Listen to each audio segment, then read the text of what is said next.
Olá, alunos, tudo bem com vocês? Professor Vinícius aqui, trazendo mais uma aula de ciências. Na nossa aula de hoje, a gente vai fazer uma revisão da nossa avaliação mensal, beleza? Então, peguem lá a avaliação mensal de vocês, tá? Para quem já está com a avaliação em mãos. E a gente vai fazer uma revisão completa de todo o conteúdo, né? Que a gente vai, o conteúdo que vai ser cobrado aí dentro da nossa avaliação, beleza? Então, vamos lá para a nossa aula.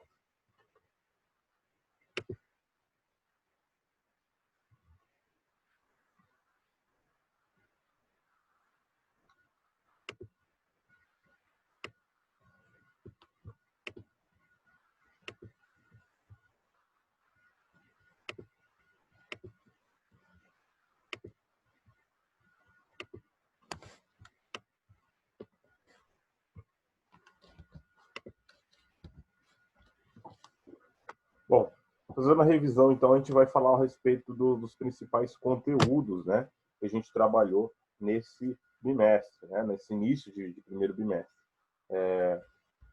Então, os conteúdos trabalhados nesse bimestre foram resíduos sólidos, né, a gente falou a respeito de quais são os resíduos sólidos, tempo de decomposição desses resíduos, né, aonde a gente encontra esses resíduos, aonde a gente pode destinar esses resíduos sólidos dentro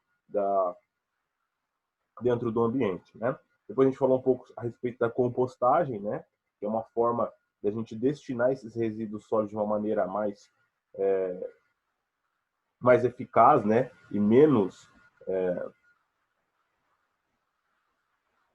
mais eficaz e menos poluente ao meio ambiente, né? A gente vai ter uma forma mais fácil de destinar esses resíduos, né, sem causar tanto dano ao meio ambiente.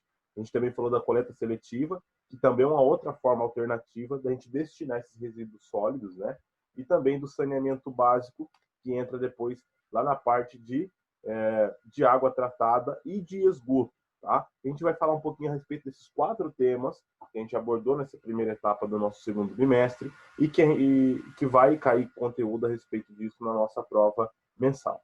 Tá? Então, começando lá pelos resíduos sólidos, né?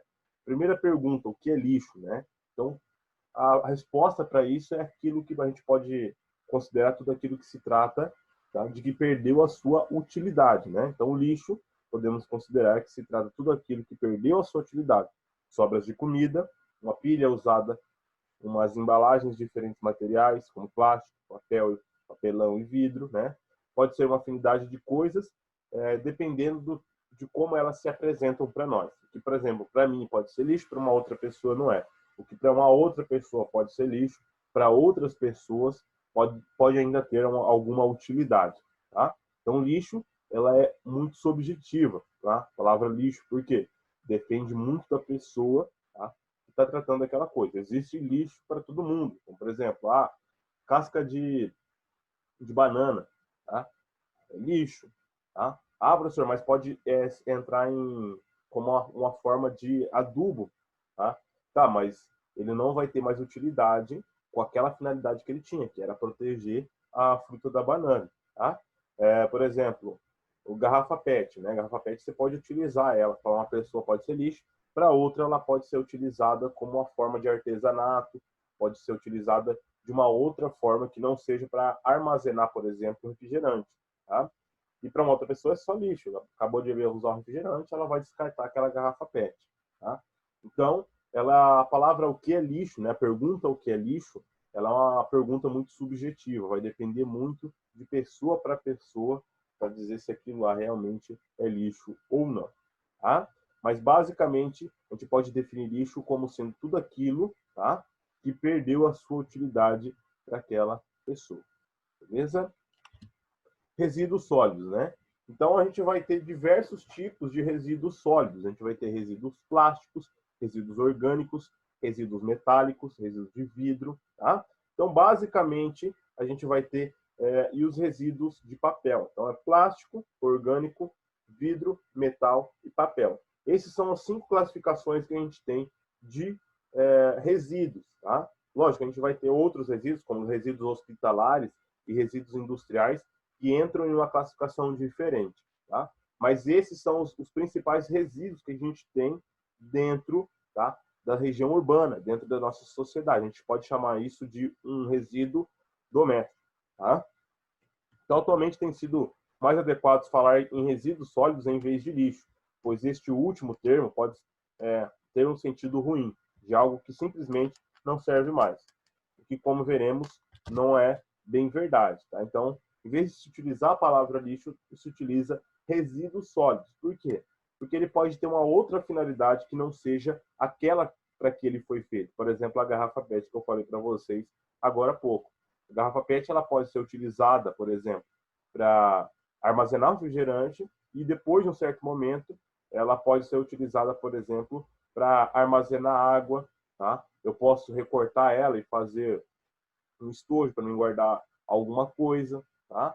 Eu posso usar ela como um funil, cortar a boca dela e fazer um funil. Enfim, a gente vai ter diversos utilidades, né, que ela usada hoje para um determinado fim, tá? Então a garrafa PET tem essa versatilidade, assim como o papel, assim como outras coisas que podem ser recicladas, tá? Então resíduos sólidos é a maneira mais correta da gente dizer, a gente dá nome àquilo que a gente não utiliza mais, para aquilo que a gente não tem mais serventia, em vez de lixo. Mas as duas nomenclaturas estão corretas, tá? Tanto resíduos sólidos quanto lixo, tá? Diferenças, então, de resíduos sólidos, né? Como eu falei para vocês. Então, a gente vai ter duas formas de tratar esses resíduos sólidos. A gente vai ter os resíduos serviços de saúde, que são RSS, né? São materiais que são utilizados à saúde humana e animal, né? Proveniente de hospitais, clínicas médicas, clínicas veterinárias, farmácia, necrotérios, funerárias, serviços de acupuntura, serviços de tatuagem, e etc. Tá? Todos esses serviços de saúde humana e animal. Tá? Por exemplo, agulhas, seringas, tá? Bisturi, tudo isso que é utilizado dentro da saúde humana, ela tem que ser destinado como resíduo de saúde, de serviço de saúde, RSS. Tá? Por que, professor?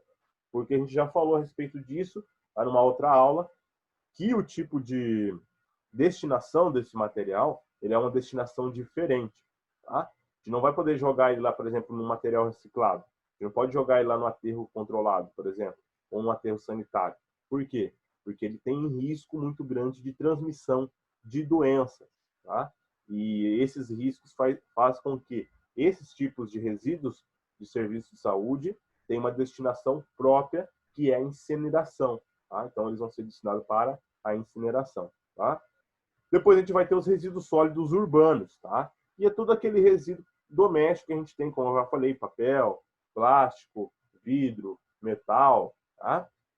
Todos esses resíduos que a gente produz dentro das nossas casas, né? São considerados resíduos sólidos urbanos, né? Então, material descartado de atividades humanas em ambientes urbanos, tá? Como de procedência doméstica, comercial, industrial, de varrição e podas, entre outros. Tá? Todos esses resíduos que a gente acaba liberando no nosso meio. Tá? Por isso que ele é considerado resíduos sólidos urbanos, RS1. E resíduo do serviço de saúde é o RSS, que vai ter uma destinação própria, como por exemplo para incineração, como a gente já tratou numa outra aula. Tá? Só relembrando aí todos vocês. E aí a gente vai falar agora a respeito dos processos de descarte desse lixo, né? Então a gente vai ter incineração, né? A incineração é indicada principalmente para os resíduos de serviços de saúde, o RSS, porque nesse tipo de resíduo pode haver material contaminante, isto é, pode provocar doenças, e a incineração elimina todos os eventuais agentes que podem causá-las, como por exemplo bactérias, vírus, fungos, tudo isso ele é carbonizado juntamente no material, tá? E aí não tem mais esse risco. Ah, professor, mas vai causar dano à atmosfera, por exemplo. Tá? Geralmente, esses incineradores eles têm filtros para poder diminuir esse risco, tá? De transmissão de algum tipo de doença ou de levar levar até a camada de ozônio esses gases perigosos. Tá? Então, os filtros eles retêm uma quantidade muito grande daquele gás que é liberado naquele momento. Tá? Depois a gente vai ter a compostagem, né? Com uma forma então de reciclagem de matéria orgânica, né? Com casca de banana, restos de alimentos. Esses restos de alimentos a gente pode fazer uma compostagem doméstica, tá? Que aqui na apostila de vocês traz utilizando 3 caixas, né? Na primeira com minhocas e os resíduos sólidos frescos, tá? Os resíduos orgânicos frescos. A segunda já com adubo e a terceira para coleta de todo o material líquido que é liberado dentro desse processo de compostagem, tá? Geralmente se coleta o material da segunda para ser utilizado em hortas, tá? Em jardins, para fazer a adubagem desses locais, tá? É muito importante aí para reciclagem. Em vez de você estar liberando, por exemplo, 10 quilos, tá? De resíduos sólidos por semana, tá? Lá na lixeira, você coloca só o material que realmente não pode ser reciclado. Então, você diminui bastante a quantidade de material que vai para a sua lixeira, que vai lá para o aterro sanitário. E isso contribui para quê? Contribui para a diminuição, tá, da quantidade de lixo, de resíduos sólidos que está indo parar lá dentro do nosso aterro sanitário. Tá? Por que isso, professor? Por que a gente tem que ter esse controle, né? Porque lá no aterro sanitário ele vai ter um tempo de vida útil. Tá? E esse tempo de vida útil ele depende muito da quantidade de lixo que está sendo liberado ali pelas pessoas daquela cidade. Se a gente diminuir a quantidade de lixo, consequentemente, o nosso aterro sanitário ele vai ter um tempo de vida maior. Beleza? Tratamento de água e esgoto, né? Então a água, antes de a gente falou, agora a gente vai entrar dentro da parte de saneamento básico, né? Então, a gente já falou um pouco dos resíduos sólidos, os destinos dos resíduos sólidos, e agora a gente vai falar um pouquinho sobre saneamento básico. Para que serve saneamento básico, professor? Basicamente, saneamento básico quer dizer água tratada, esgoto tratado, tá? Se eu tenho água tratada chegando na minha casa, eu tenho esgoto, tá? Que está sendo coletado e sendo tratado, aquele esgoto que eu estou gerando diariamente, eu tenho saneamento básico, tá? Eu tenho ali uma parte bem grande do saneamento básico sendo aplicado na minha casa, na minha região ou na minha cidade, tá? Se eu não tenho um desses dois, eu não estou tendo saneamento básico adequado, né? Que a gente considera como sendo padrão, que é água tratada e coleta de esgoto com tratamento de esgoto, né? Então, o saneamento básico basicamente é ter água tratada e esgoto tratado. Tá? Então, a água, antes de ser usada nas residências, passa por um processo de tratamento que visa torná-la potável, isto é, própria para o consumo humano. O esgoto produzido nas residências também deve ser recolhido e tratado. Essas duas práticas fundamentais para a manutenção da qualidade das vidas das pessoas são medidas de saneamento básico. Tá? Então, são duas medidas de saneamento básico. O que é? Eu ter água tratada de qualidade, tá? E também ter um esgoto que está sendo coletado, que está sendo levado para o tratamento, tá? Com qualidade também. Por quê, professor? Porque isso está relacionado diretamente com a saúde pública. Tá? Se eu não tenho água tratada, se eu não tenho saneamento básico, se eu não tenho o esgoto sendo coletado e tratado, consequentemente, tá? A cidade ou aquele local que não está tendo esse tipo de tratamento, não está tendo esse saneamento básico, ele vai sofrer muito com saúde pública, né? Por quê? Água sem tratamento pode transmitir doenças seríssimas, né, para as pessoas. E o esgoto também que não é tratado, não é coletado, também pode transmitir doenças, pode também contaminar corpos d'água, como por exemplo lençóis freáticos, né, mananciais, pode contaminar rios, lagos, enfim, tem todas essas vertentes, todas essas coisas que podem acontecer com o esgoto não tratado e pode voltar para aquela pessoa que está liberando aquele esgoto ali. Por quê? Se aquele esgoto ele não é destinado de uma forma correta, começa a atrair animais, insetos que podem transmitir algum tipo de doença. Por isso que o saneamento básico anda junto com saúde pública, né? Deve ter saúde pública, sim, hospitais, né? Remédios para a população, mas a gente também tem que cuidar da outra parte, que é dar assistência para que eles não fiquem doentes. E saneamento básico entra dentro dessa parte, beleza? Vamos agora, então, falar a respeito de como acontece o tratamento de água, como a gente falou nas nossas aulas passadas, né? Então, uma estação de tratamento de água, uma ETA, né? Elas recebem a água com sujeiras, como poluentes, por exemplo, como venenos, que são usados nas lavouras para matar pragas, tá? Sedimentos. A água, aquela que tem sedimentos com barro, enfim, cisco, tudo isso entra pelas estações de tratamento. Por quê? Geralmente, essas estações de tratamento, ela coleta água de rios, tá?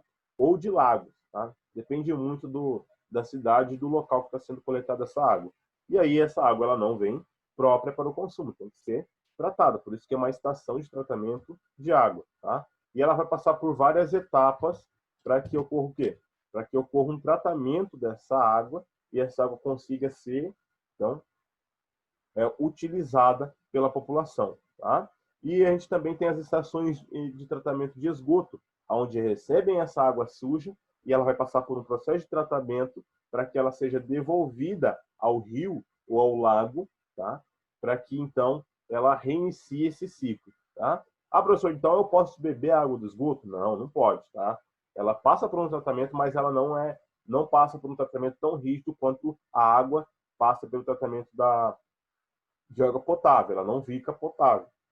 Ela fica menos poluente para o rio, tá? Do que se ela fosse sair do esgoto direto e cair direto dentro do rio, tá? Por isso que ela tem que ser tratada, para que ela não polua em grande quantidade o rio, tá?